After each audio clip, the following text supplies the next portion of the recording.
working out some of the fun tactical details here, and we will be right back with you. But grab some more coffee if you need it, and enjoy.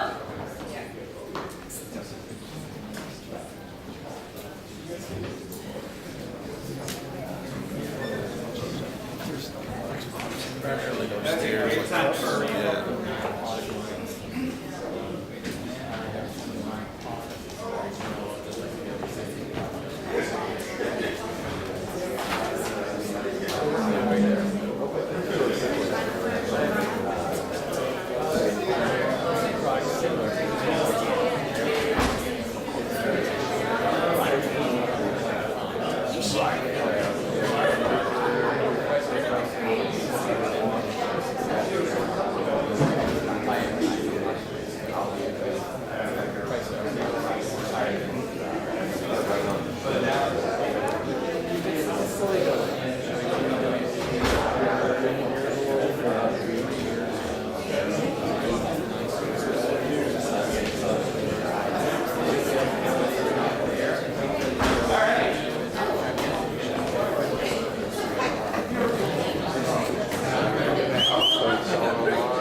our business model was turning around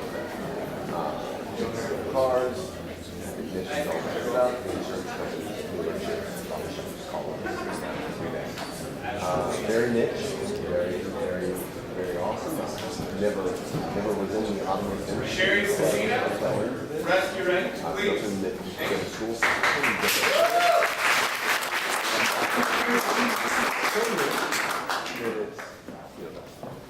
Thank you all. I'm so excited about being here. I rehearsed yesterday and there was a lot less people, so so bear with me.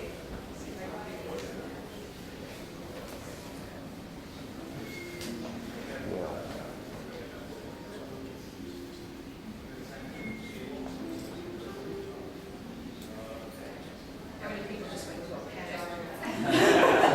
Let's write a story. That's usually the thing that scares people to death when they're in school or when they're adults. They have to write something. They have to compose a thought. They have to put it in 140 characters or less. It takes a skill. And the thing is that it really takes teachers who help teach that. In today's schools, there's declining writing skills and reading skills, and teachers don't have the relevant technology that they need. They're fighting all the iPhones, iPads, computers, that sort of thing. The kids don't spell or they have spell check, that sort of thing. So actually composing something with original thought is a very difficult thing for children. Teachers spend an average $250 annually out of pocket. A lot of them spend a whole lot more. The solution is a kid-friendly teaching tool for reading and writing. I wrote my very first story and was published when I was 9 years old. And I said, you know, wouldn't it be great if every kid had that experience? I've been writing ever since, made my living writing, and have actually formed my whole life around the written word. And obviously not the spoken word, but the written word. The thing is that this is my book, and this is me talking to these kids, and I just love it. But being an author going out and speaking is a very expensive proposition. So I created a tool that helps kids write their own stories about pets, about their pets. They look like this. This is one. These are my stories, but kids write their own stories. They have their dog, their frog, their lizard, their whatever. And they write this little story. They place them in these little templates.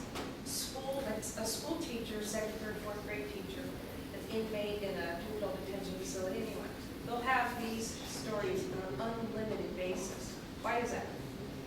Because of Petco, Meow Mix, PetSmart. These guys are underwriting it for $99 a classroom. The kids can have this unlimited resource. They have a teacher teaching them. It's a fun project. They take pictures like this one.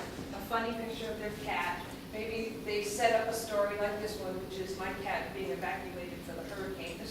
Remember when this was happening? This was just recently. And then every teacher gets a book. And this is one that I did as a sample. And this is if I were the teacher. And you have, I got this.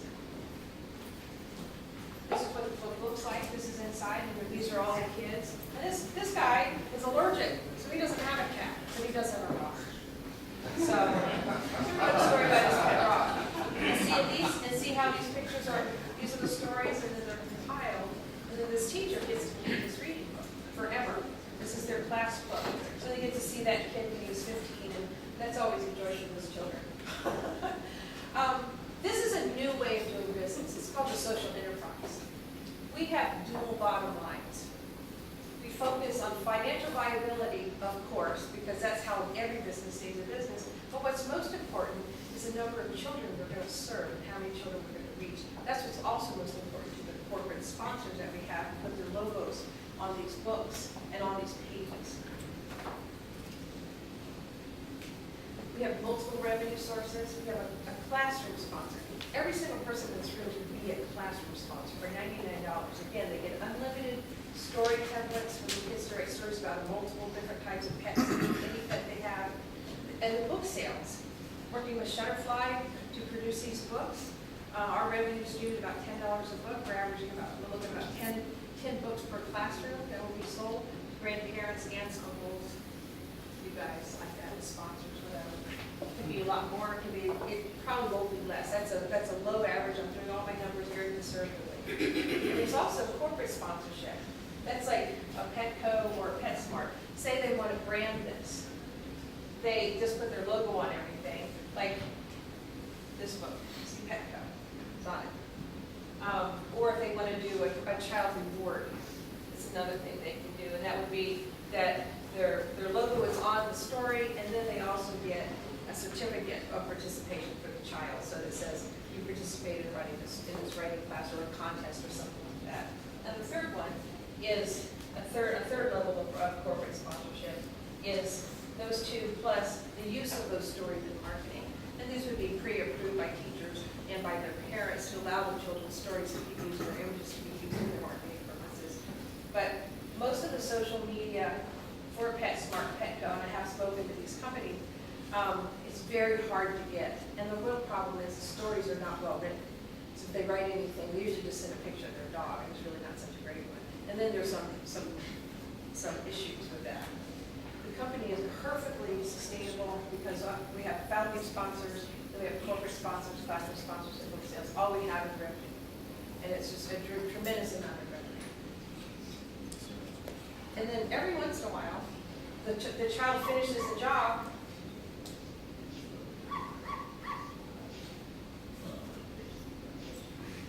and this little dog comes out, looks at the screen, it says, great job. So he finishes a part of the project, say he writes the story, and he finishes that. Well, the little dog comes out, and then he places all the photos, and they're ready to go.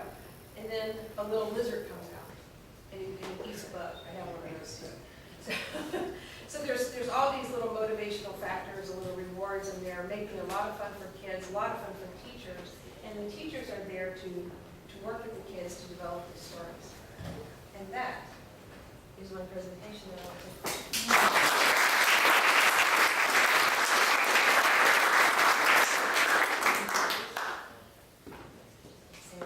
I shouldn't call you my name because it's planning.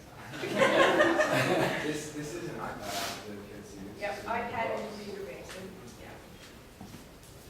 You have actual agreements with Petco and PetSmart, and have you contemplated other themes other than pets, maybe bicycles or toys or? Yes.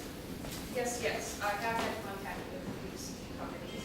Do you have agreements? Do you have signed agreements? I don't have signed agreements yet. No, I'm working on that. Because I needed to make this. I needed to show this what we were doing, and also those companies have their own proprietary platform. And we need to bridge their proprietary platform with ours so that I don't create this, spend $100 grand on my money, and then find out that I need to, it needs to be like this in order to match Petco or PetSmart or something like that. We also have to integrate it with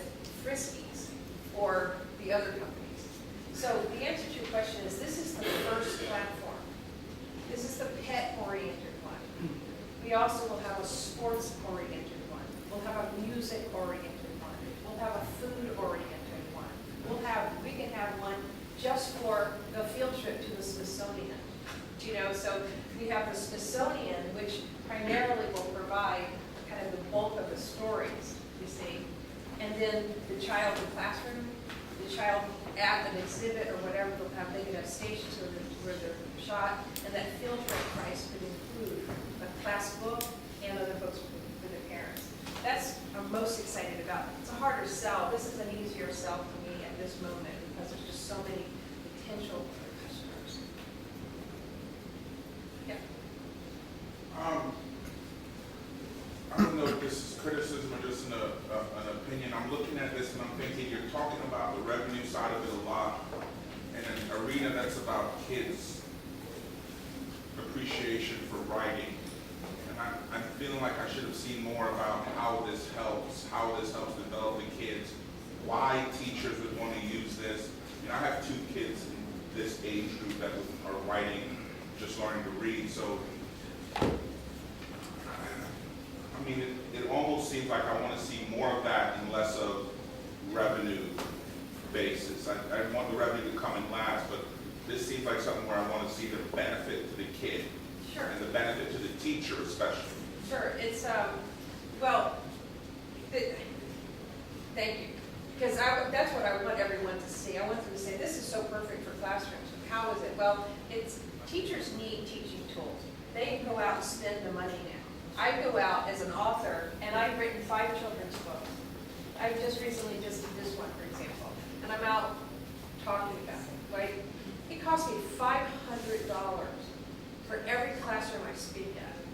Because it's my time, it's like I have to pay to get it. Then they want me to leave free books for them. Okay, so you think about it, as an author, it's very, very expensive to do that. Every single school I have ever been to, every one of them, this is no without exception, have wanted me to come back and teach your kids how to write a story. So I've given them this formula. I said, well, why don't you have them all write a story about something generic? Oh, we can't agree on anything. We can all agree on our pets.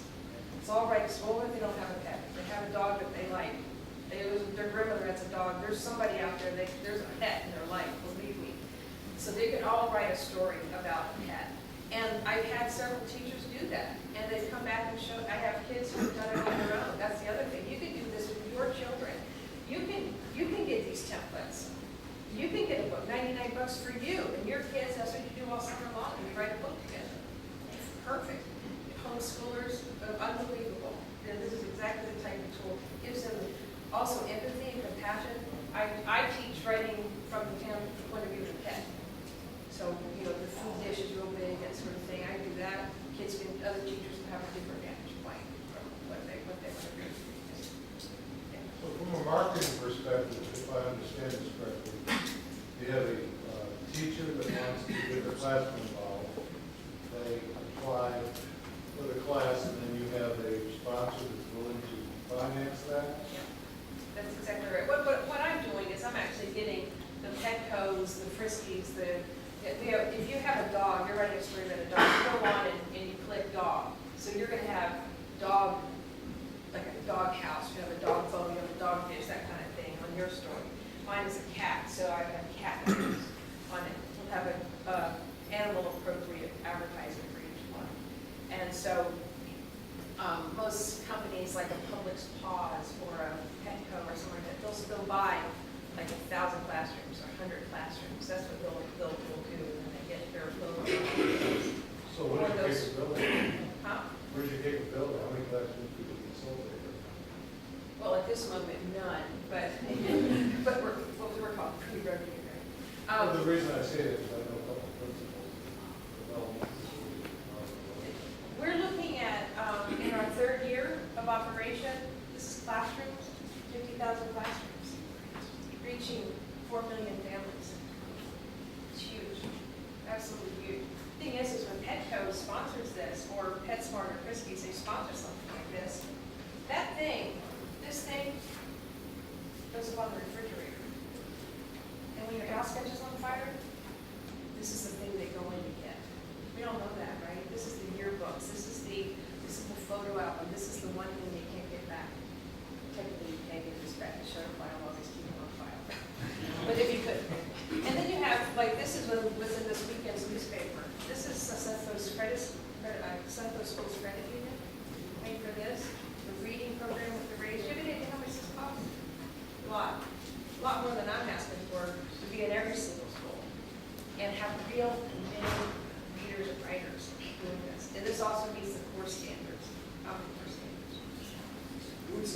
something that the Tampa Bay Times would get behind 100%.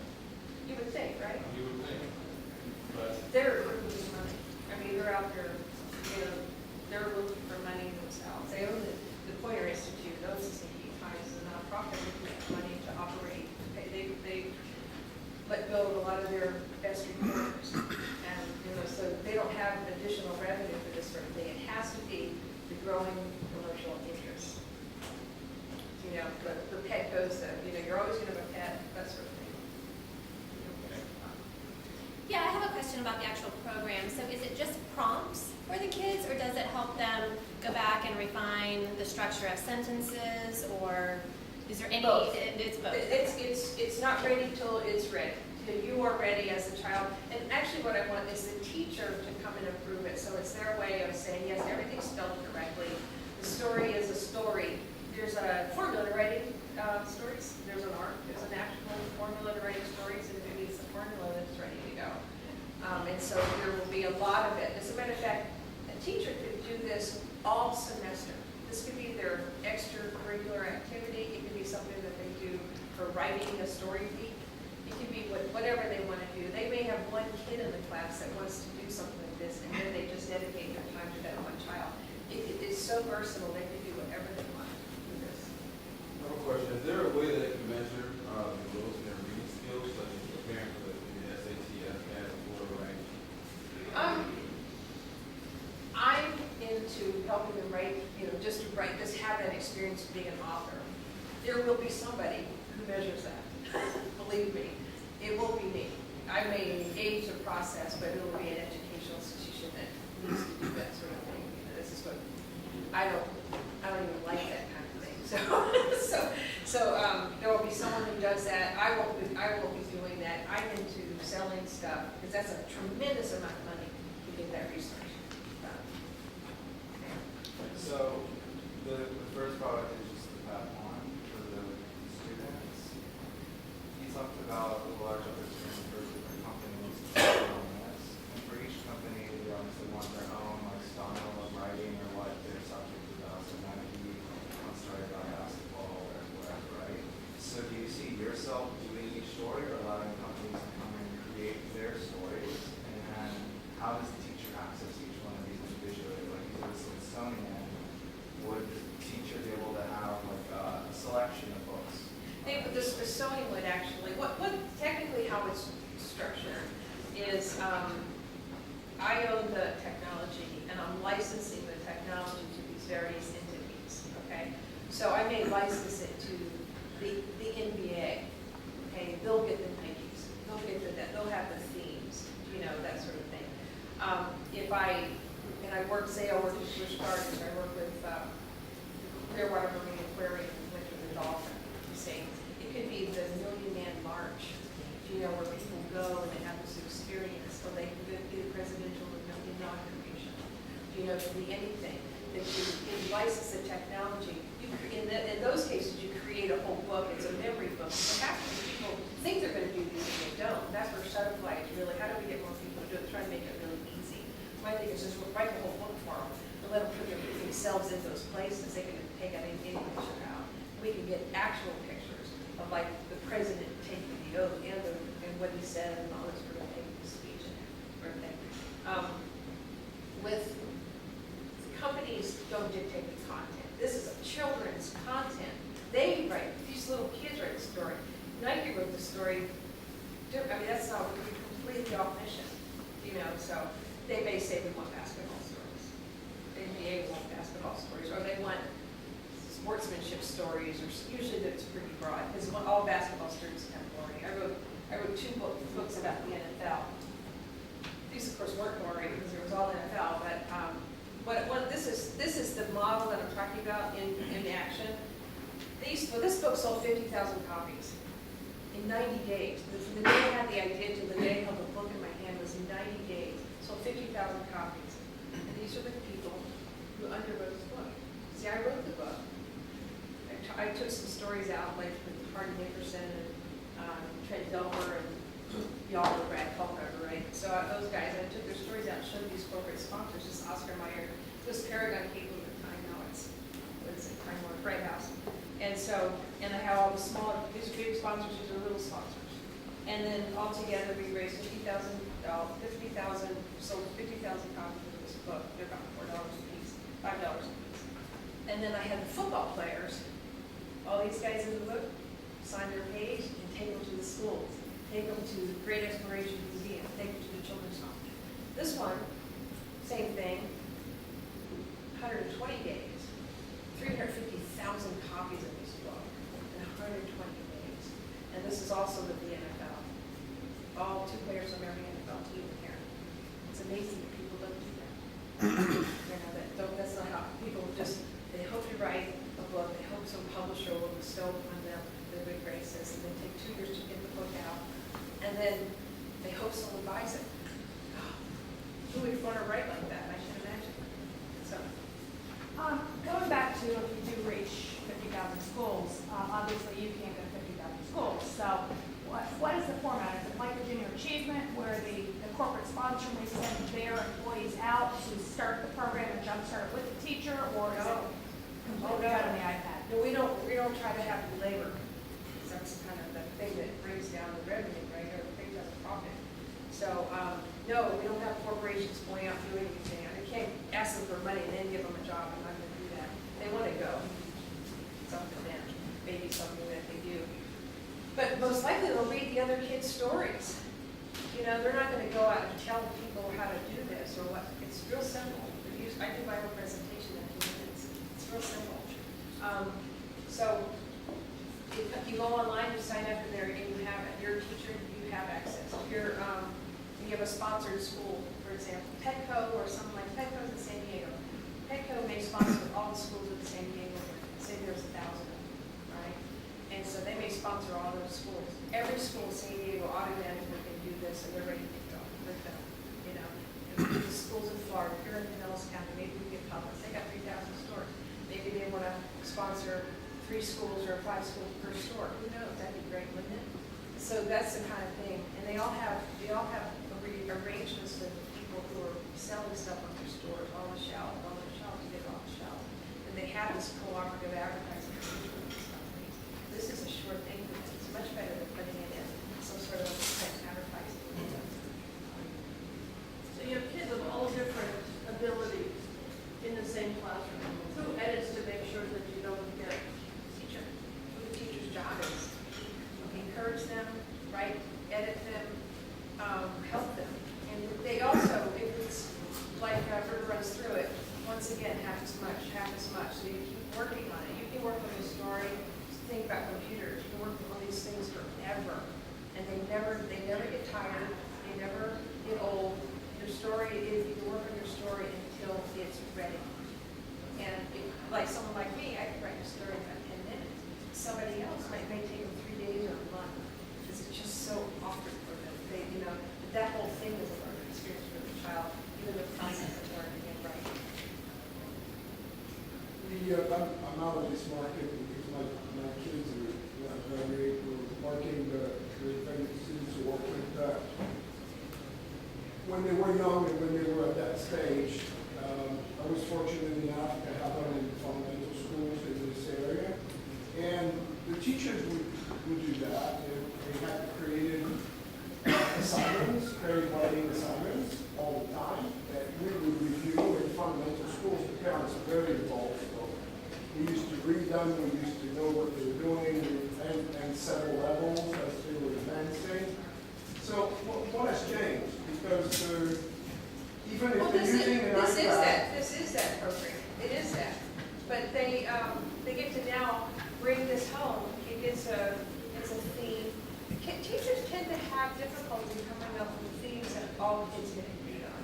Isn't that their job? No. No. So they don't use it.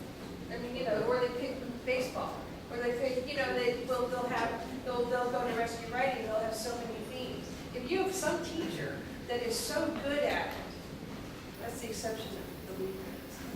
And then they do the